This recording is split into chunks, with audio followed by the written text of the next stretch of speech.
Olá pessoal, hoje vamos falar do Kubuntu. É um vídeo que o pessoal está esperando bastante, está comentando bastante nas redes sociais que quer ver esse review. Então, antes de começar o review, eu quero só fazer uma correção quanto ao último vídeo sobre o GNOME Shell, o Ubuntu GNOME Shell Remix 12.10. Nele eu disse que a distribuição não viria com um programa de um gerenciador de pacotes, né? Na verdade, na ânsia de achar um, eu acabei passando por ele várias vezes e não vi. Então fica aí na tela para vocês darem uma olhada que ele existe, vem instalado por padrão sim. E obrigado ao pessoal que me avisou, que me notificou disso. Aí tá para vocês, ele realmente existe. Outro recadinho que eu quero dar é que a comunidade gaúcha do Ubuntu, o Ubuntu BRRS, agora tem um Twitter também, tá aí na tela para vocês. Sigam eles e acompanhem o que o grupo vai estar fazendo e divulgando no Twitter. Bom, agora então vamos para o review do Kubuntu 12.10. Bom pessoal, a primeira coisa que a gente tem que ver no caso do KDE, para quem está acostumado principalmente com as interfaces do GNOME Shell e do Unity, que implementam um novo paradigma de desktop, o KDE continua no mesmo paradigma mais antigo. Para quem estava acostumado com os desktops mais antigos, não encarem isso como um defeito do KDE, mas simplesmente é uma outra metodologia de trabalhar. Passado aquele período de adaptação da interface que é necessário, porque há uma mudança bastante grande em relação ao que eu vinha trabalhando, o KDE se mostrou um sistema muito bom, né? Antes de começar a detalhar as coisas que eu achei ruim e que achei boas, o KDE é uma boa interface para a gente trabalhar no dia a dia, né? Não tem assim nada contra utilizar ele no trabalho. Mas eu vou acabar falando bastante de alguns defeitinhos do KDE, porque não tem como a gente escapar disso, né? A primeira coisa é a tecla SUP, que em todos os desktops que eu tenho utilizado tem alguma função, mas no KDE você pode clicar quantas vezes quiser que não vai fazer nada, né? Não abre menu, não abre nada. O que eu esperava é que essa tecla fosse pelo menos abrir o menu, mas fui surpreendido então com o não funcionamento para simplesmente nada no sistema. Existem alguns artigos por aí que dizem como você deve proceder para que a tecla SUP abra o menu aqui, o lançador, né? Eu até deixo no post aí o link para vocês darem uma olhada. Mas para o usuário leigo, ele chegar aqui na frente do computador e ver que não funciona, eu garanto para vocês que esse é um ponto extremamente negativo para ele, porque não lembra nada do que ele já utilizou de computador. Ok, alguns me falaram que tem a tecla Alt F1 para abrir o menu. Eu sei disso, mas só que um usuário leigo vai chegar aqui, vai olhar pro teclado e não vai saber que existe uma combinação de teclas Alt F1. Assim como não sabe, como eu conheço, eu sei que tem o Alt F2 para executar comandos. Isso não fica nada intuitivo para um usuário iniciante. Já que eu falei um defeitinho, vamos falar então uma coisa boa do KDE. A área de notificação do KDE, no meu ver, é a melhor de todos os sistemas que eu testei por enquanto. Isso então julga-se Unity e GNOME Shell. O caso do KDE, a notificação ela fica visível até que você veja ela e realmente feche a área de notificação. Deixa eu tentar abrir aqui. Eu vou abrir um e-mail. O meu cliente de e-mails. Provavelmente tem algum e-mail para a gente olhar.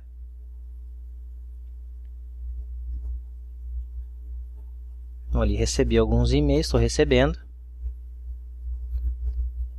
E estou trabalhando na boa assim até que vai concluir o download. E vocês vão ver que vai ser notificado da existência dos novos e-mails. Ali como está mostrando.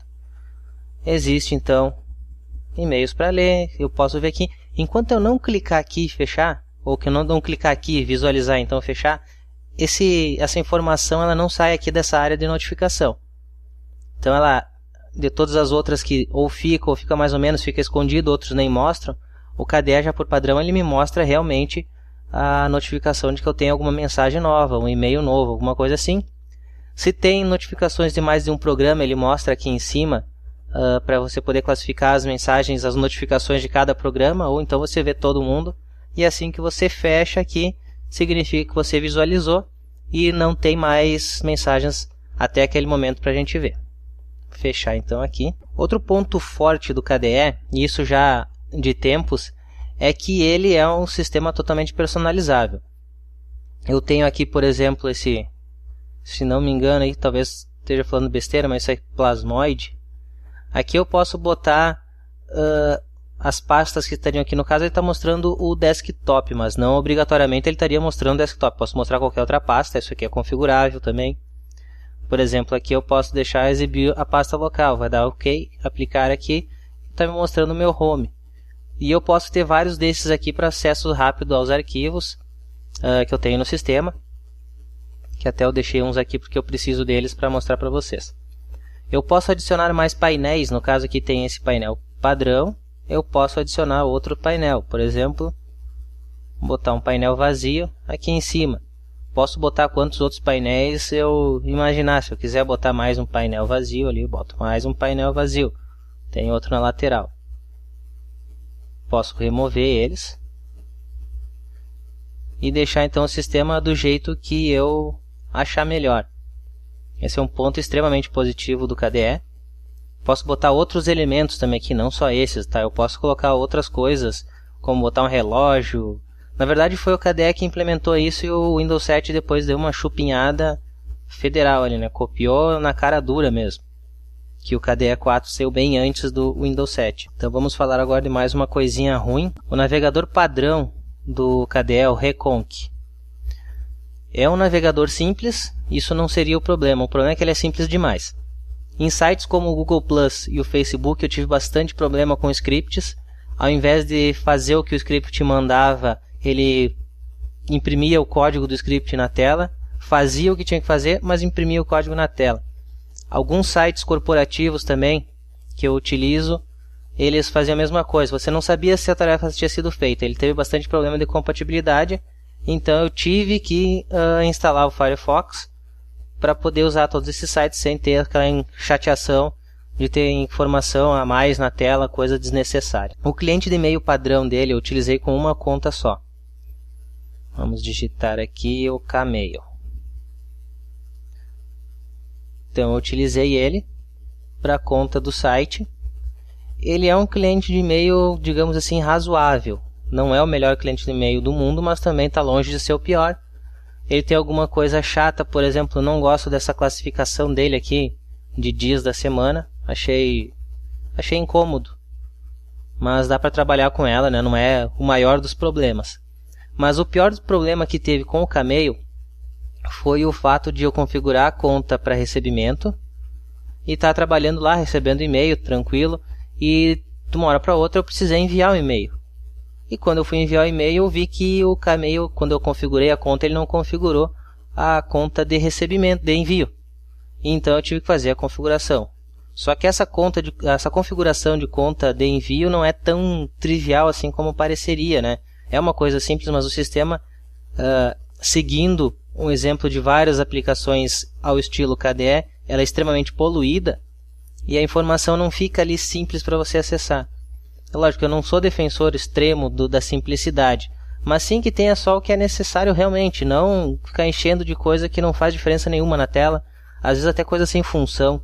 Isso KDE, desenvolvedores KDE tem muito disso, não que o KDE em si seja assim, mas a maioria dos aplicativos feitos pensando em KDE, eu vejo assim, eu vejo muita informação desnecessária na tela. Mas tirando isso, o cliente de e-mail até ele dá para trabalhar direitinho nele. Lógico que não se compara ao Thunderbird, né, nem de longe. Eu sei que tem gente que vai falar que nem se compara ao Evolution, mas o Evolution também eu acho que está na mesma ordem aqui do Kmail no caso de excesso de funcionalidades desnecessárias em uma única tela. Uma coisa aqui que talvez vai gerar bastante polêmica, o consumo de memória. Vamos abrir um monitor de sistema. Ele está utilizando aqui agora por volta de 700 MB. Quando eu ligo o sistema, ele está utilizando por volta de 500 MB. O Unity, ele usa, pelo menos nessa mesma máquina aqui que eu estou usando o KDE, ela começa o sistema utilizando em torno de 700 MB, que é o que está agora o KDE. No entanto, o Unity ele se livra da memória quando eu preciso. Eu vou fechando os programas e ele vai liberando memória. O KDE parece não fazer isso. Foi o único dos sistemas que eu testei até agora que chegou lá depois da metade do dia. Eu tive que reiniciar o computador porque a memória estava lá em cima, estava batendo já acima dos 4 GB de utilização, estava utilizando swap, a máquina é extremamente lenta. e não teria uma explicação, não teria nem programas abertos. Fecha todos os programas e continua a memória lá usando e tudo. Isso foi 3 ou 4 vezes, 3 ou 4 dias eu tive que fazer esse tipo de coisa, reiniciar o sistema por causa do consumo de memória. Então, para quem até lia bastante na internet que o KDE consumia menos recursos e tal, eu achei então isso aí uma história mal contada, porque se tu olhar só a inicialização do sistema, realmente ele utiliza menos.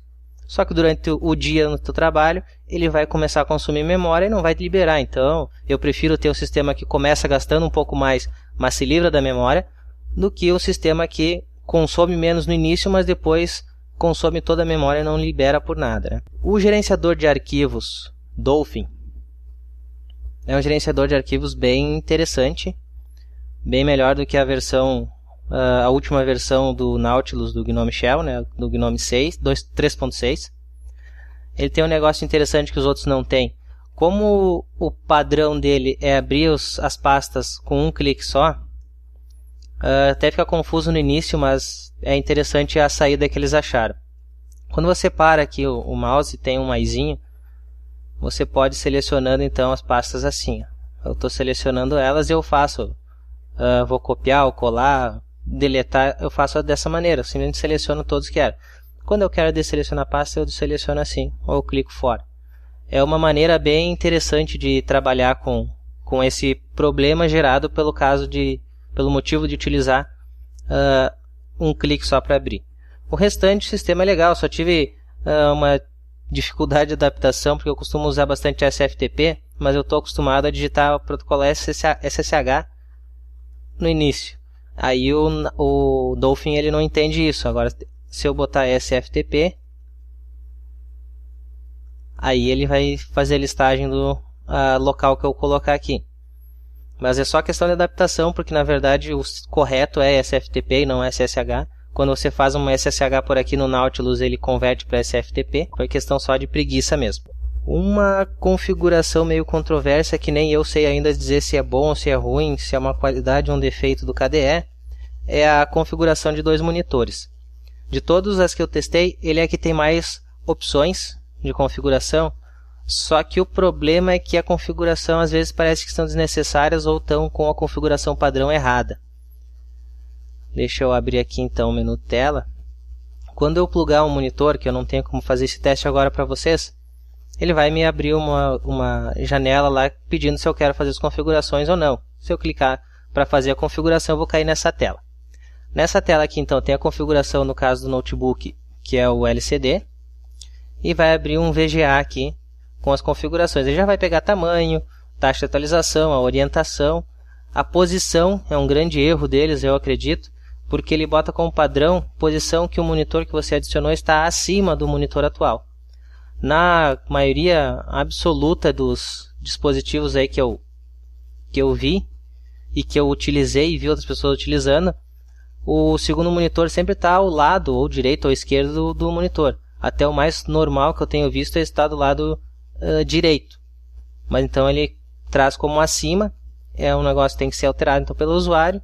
Mas ele tem outra coisa também que eu acho interessante, que é aqui a saída primária, que você pode definir no caso que vai ser aqui ou vai ser um monitor externo, você decide. Então é isso, eu não sei se isso aqui está muito bom ou se está mais ou menos. Ruim com certeza não está, porque ele é até bem completo. Falta também aquela coisa do GNOME Shell, que é o Edge aqui no passar a aplicação, que ele não apresentou isso para mim. Mas no geral também é uma boa configuração de 2 monitores. Muito melhor, na verdade eu ficaria aqui na dúvida quem que é o melhor, se é o Unity ou o KDE, mas o pior com certeza é o GNOME Shell. Também seguindo na linha ali dos 2 monitores, se eu tivesse 2 monitores aqui eu podia mostrar para vocês, eu posso botar o papel de parede diferente para cada um dos monitores, né? Simplesmente clicando ali com o botão direito, configurar a área de trabalho ali e alterando o papel de parede, cada tela vai ficar com o seu. Bem simplesinho. Também é interessante, eu sei que o pessoal procura bastante por maneiras de fazer isso no Unity e no GNOME Shell.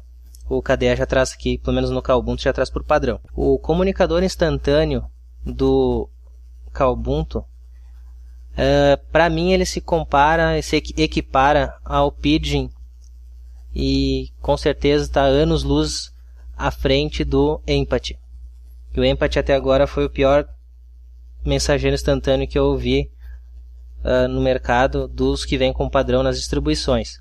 Por que eu digo isso? Eu trabalho com cerca de 800 pessoas, 800 contatos online durante um dia. Isso porque tem o mensageiro ali corporativo, né? Então tem todas as pessoas da empresa espalhadas por 2 estados estão aqui presentes. O Pidgin se dá tranquilamente com isso, inclusive até um pouquinho mais rápido que o mensageiro do KDE, mas o do KDE também não é tão assim mais lento, é pouquíssima coisa, mas eles tratam bem. Agora o Empathy simplesmente é ridículo nesse ponto, ele é muito ruim. O único ponto contra realmente que eu tenho contra este comunicador, é que na hora de abrir a primeira janela de mensagem ou abrir um novo contato para fazer digitar uma mensagem, ele é um pouquinho lento para abrir. Mas tirando isso, ele é tranquilo, funciona perfeitamente. Não perdi nenhuma mensagem por causa dele, porque ele também tem a integração ali com a área de notificação. Como eu perdi também no outro review, o gerenciador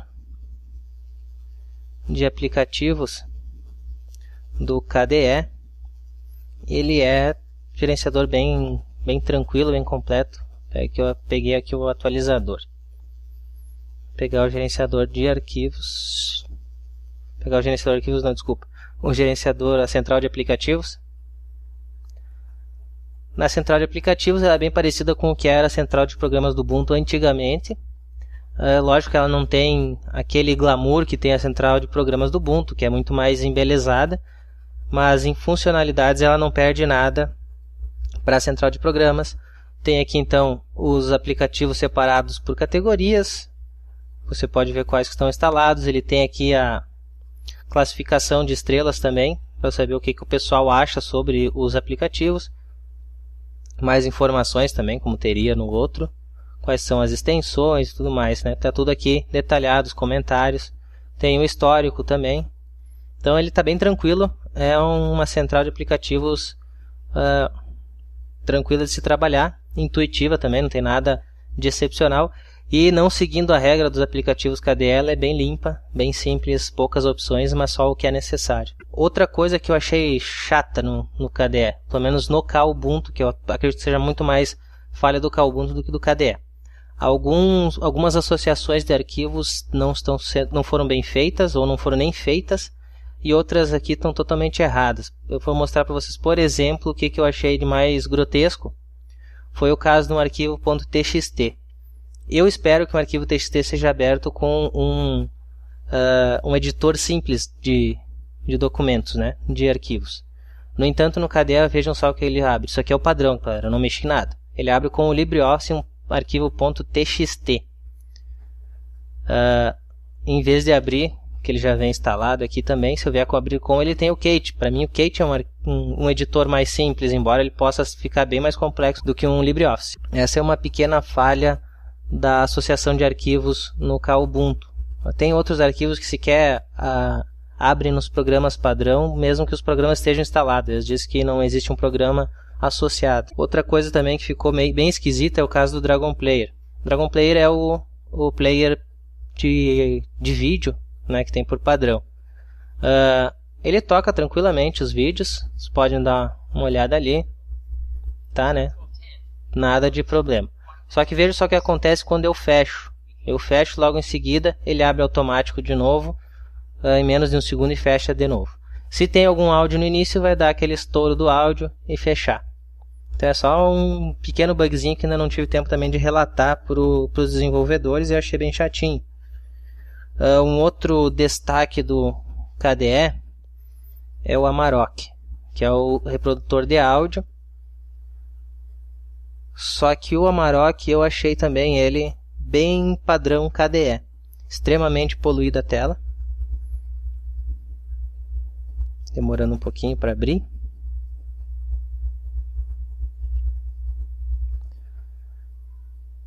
Tá aí ele. Temos algumas coisas ali.